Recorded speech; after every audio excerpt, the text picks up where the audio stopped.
What happens when a seasoned television host asks the simplest possible question and gets an answer that unravels an entire interview in front of a live audience? Took 38 seconds. 38 seconds between an ordinary, gentle opening question and a conversation that would end with security standing at the edge of a studio stage, waiting to walk a guest out the door. This is a fictional story. Every name in it is invented, but the shape of it, a host trying again and again to steer a conversation back to something civil and a guest determined not to let him, is the kind of moment that feels uncomfortably plausible because live television has produced versions of it before and probably will again. This is the story of Warren Ellery and Danielle Voss, a longtime talk show host and a rising political figure, and the night an interview stopped being an interview at all. The show was Late Word with Warren Ellery, a long-running program built around exactly the kind of pointed, occasionally provocative conversation that had made Warren a fixture of late-night television for over 2 decades. He'd built a reputation as someone who could sit across from almost anyone: politicians, comedians, activists, executives, and find a way to keep the conversation honest without letting it collapse into chaos. He wasn't universally loved. Plenty of guests over the years had left frustrated, feeling cornered by his questions. But even his critics generally admitted he ran a tight, professional show. That night's guest was Danielle Voss, a young, fast-rising political figure who'd built a national profile in a remarkably short time, known for sharp, unfiltered commentary and a willingness to say things other public figures wouldn't. She'd developed a loyal following built partly on that very unpredictability. The sense that with Danielle, you never quite knew what you were going to get. Some admired that as authenticity. Others, including a few former colleagues who'd worked closely with her, described her privately as someone who ran hot, who could shift from composed to combative faster than almost anyone they'd worked with, particularly when she felt, rightly or wrongly, that she was being condescended to. Neither of them had any real history together before that night. It was meant to be a routine introduction, a chance for a national audience to get to know a rising figure a little better, guided by a host experienced enough to make even a nervous first-time guest feel comfortable. To understand what happened that night, it helps to look a little closer at both of them. Warren had built his reputation the slow way: decades of local radio before television, years of learning, guest by guest, when to press and when to pull back. Colleagues often said his real skill wasn't his questions themselves, which tended to be fairly ordinary on paper, but his patience. His willingness to sit in an uncomfortable silence far longer than most hosts could stand, letting a guest fill the space however they chose to. That patience had served him well for over 20 years, through hundreds of guests, some far more hostile than most viewers ever saw. Danielle's rise had been almost the opposite. Fast, sudden, built on a series of viral moments rather than years of slow groundwork. She'd become known, in a very short window, for saying things other public figures wouldn't, for refusing to soften her language for the sake of politeness. Supporters called it authenticity. People who'd worked with her behind the scenes, more than one of them, described something else in private. A defensiveness that could ignite without much warning, particularly whenever she sensed, accurately or not, that someone was trying to manage her, box her in, or speak to her as though she needed to be handled carefully. The studio lights were bright. The audience settled into their seats, expecting the same kind of thoughtful, occasionally sharp conversation the show was known for. Warren sat behind his desk, notes organized, questions prepared, looking every bit the calm professional he'd been for over 20 years. Nobody in that room had any idea how quickly all of that was about to come apart. Danielle walked out to warm applause, smiling, waving to the crowd, shaking Warren's hand before settling into the guest chair with an easy, confident posture. "Danielle, thank you for being here," Warren said, his voice warm and welcoming. "Let's start with something simple. You've been vocal about a lot of issues lately. What would you say drives that passion for public service?" It was, by any reasonable measure, the softest possible opening. The kind of question built to let a guest talk comfortably about themselves. Danielle's expression shifted.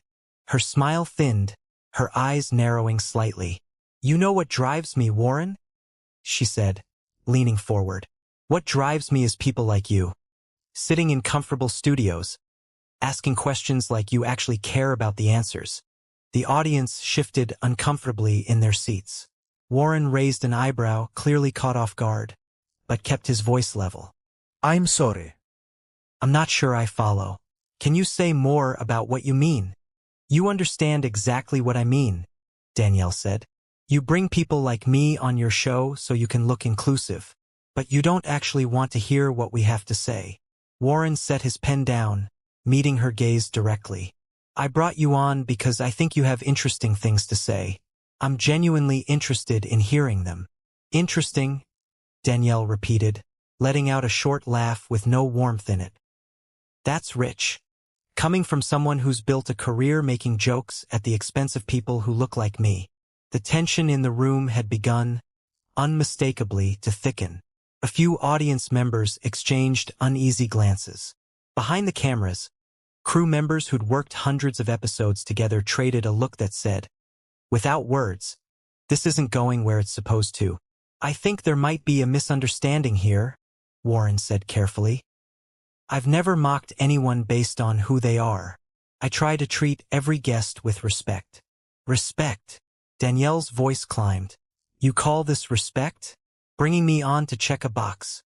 Warren took a slow breath, the kind of pause that 20 years into hosting a show like this had become second nature. I think we may have started on the wrong foot, he said. Why don't we reset? Tell me about the issues that matter most to you. But Danielle wasn't interested in a reset. She was only getting started. The issues that matter most to me? She said, her voice thick with sarcasm.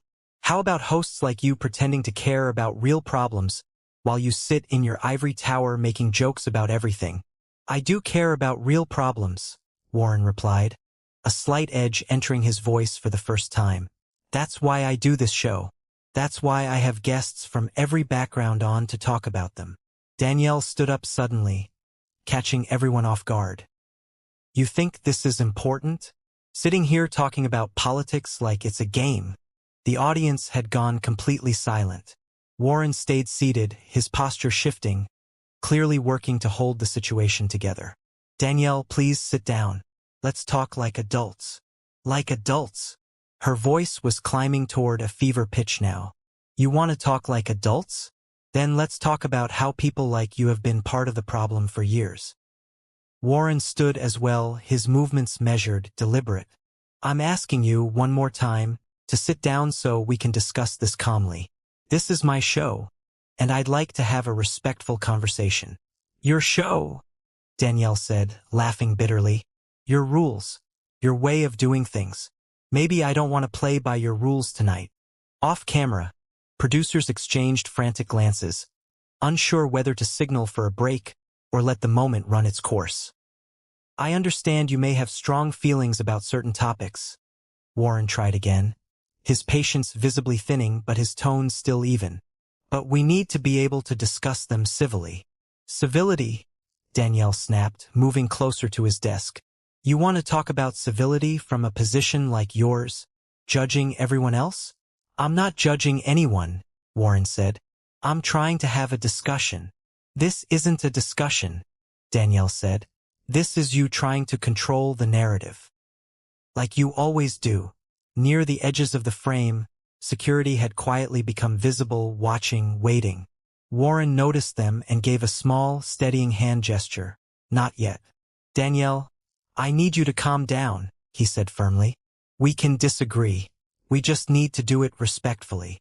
But respectful disagreement was clearly not where the night was heading. You know what your problem is, Warren? Danielle said, her voice now sharp with real venom. You think you're better than everyone else because you have this little platform. You're nothing but a washed-up host who got lucky. The words landed hard across the studio. Even the camera operators seemed to flinch. Warren's face went pale for a moment, but he held his composure. That was uncalled for, he said quietly. I've been nothing but respectful since you walked onto this stage. Respectful. Danielle threw her head back, laughing loudly. You call bringing me on here to be your token guest respectful? I brought you on to discuss issues you said mattered to you, Warren replied, his voice firmer now. Instead, you've chosen to attack me personally. Attack you? Danielle's eyes widened in mock disbelief. Oh, poor Warren. Did I hurt your feelings? The audience sat frozen, several people visibly stunned, unsure whether to stay or quietly slip toward the exits. I'm going to give you one last chance to sit down and finish this conversation civilly, Warren said, his patience finally reaching its limit. Otherwise, I'll have to ask you to leave. Ask me to leave? Danielle laughed even harder. You can't handle the truth, so now you want to kick me out. Typical. Someone like you? Warren repeated, his eyebrows raising. What exactly do you mean by that? You know exactly what I mean, Danielle said, pointing a finger at him. Privileged, out of touch, pretending you're on the right side while you tear down anyone who actually tries to change something. She slammed her hand down on his desk. The whole studio flinched. That's enough, Warren said, his voice finally carrying real authority. Security, please escort Miss Voss out. You can't handle the truth, can you? Danielle shouted as two security guards stepped calmly into frame, approaching with practiced patience. You can't handle someone who won't play your little game. Ma'am, we need you to come with us, the first guard said, gently but firmly, extending a hand toward her. Don't touch me, Danielle snapped, pulling away, before turning back toward the camera one last time. Remember this, she said, speaking directly to the audience at home. Remember what happens when someone tells the truth on this show. They get silenced. They get removed. You're being removed for being disruptive, Warren called after her, his voice steady despite everything. Not for your opinions. My opinions are too real for your fake show. Danielle shot back as the guards began walking her toward the exit, her heels clicking sharply against the studio floor with each step. The studio sat in stunned, near total silence as the door closed behind her. Warren stood alone at his desk for a long moment, looking at where she'd been sitting just minutes before. Finally, he turned back to the camera, exhaled slowly, and spoke. I want to apologize to everyone watching, he said. That's not the conversation I hoped to have tonight. I tried more than once to bring things back to something productive. I'm sorry it didn't work. A ripple of uneasy applause moved through the crowd, the kind that comes less from approval than from simple relief that the tension had finally broken. By the next morning, clips of the confrontation had spread everywhere. Entertainment outlets dissected the footage minute by minute, pinpointing the exact moment the conversation had turned. Commentary shows built entire segments around it, debating fiercely. Had Warren asked a fair, gentle opening question that simply landed wrong, or had something in his tone, something subtle, something the cameras hadn't fully captured, actually provoked the reaction that followed? Opinions split sharply, and largely along lines that had little to do with what had actually happened in that studio and everything to do with what viewers already believed walking in.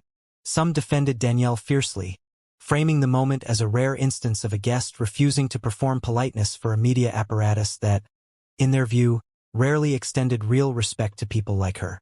Others watched the same footage and saw something else entirely. An ordinary, good-faith question met with escalating hostility that no amount of patience from the host could have diffused. Panel shows spent entire episodes on the exchange, often devolving into the same kind of heated disagreement the original interview had. Media critics pointed out that both readings of the moment were, in a strange way, being used to prove points that predated the interview entirely. That almost nobody weighing in seemed to actually be talking about Warren and Danielle specifically anymore, so much as using the two of them as stand-ins for arguments people had already been having for years. A widely shared opinion piece the following week made exactly that observation. That the internet hadn't really watched an interview fall apart.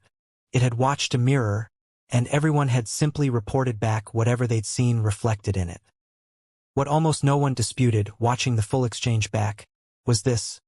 Warren had offered to reset the conversation at least 3 separate times before finally asking her to leave, and had never once matched her volume or her language, even in the moment security stepped in. Danielle's team released a brief statement the following day, describing the interview as a hostile ambush disguised as a soft opening question, and thanking her supporters for their continued support. It did little to slow the spread of the story, which by that point had taken on a life entirely independent of either person's account of it.